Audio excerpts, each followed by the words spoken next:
In today's video, I'm going to teach you how to find the Hubspot tracking code.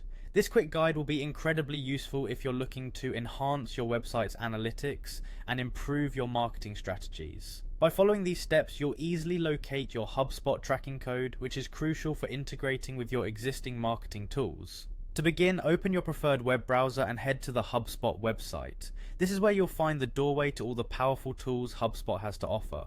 Once you're on the home page, look towards the top right corner of the screen and you'll notice a login button. Go ahead and click on this to proceed. If you aren't already logged in, enter your credentials to access your HubSpot account. Once you're logged in, you should be directed to your HubSpot homepage. Now, from HubSpot's main dashboard, direct your attention to the navigation bar at the top. Here, you'll find a menu full of options, but what you need to do is locate and click on Settings.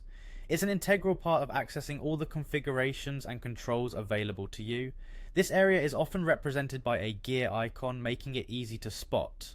With the settings menu open before you, it's time to find the section labelled Tracking and Analytics. This is your go-to option for anything related to data and metrics on your website. Simply click on Tracking and Analytics to proceed. It's within this section that you'll delve into finer details about your web data, including how you're going to access that all-important tracking code.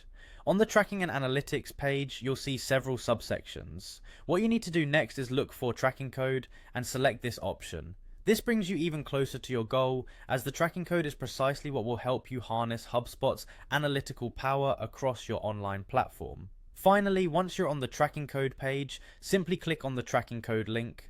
At this point, the specific tracking code for your site is provided to you. This snippet of code is what needs to be embedded into your website's HTML, typically placed just before the closing body tag on each page. This ensures that HubSpot can begin tracking and collecting data seamlessly. And there you have it, a straightforward way to find your HubSpot tracking code. With the code in hand, you can now integrate and begin gathering critical insights to aid in your marketing and business decisions. I hope you found this tutorial helpful. Thank you for watching, and make sure to stay tuned for more tips and guides.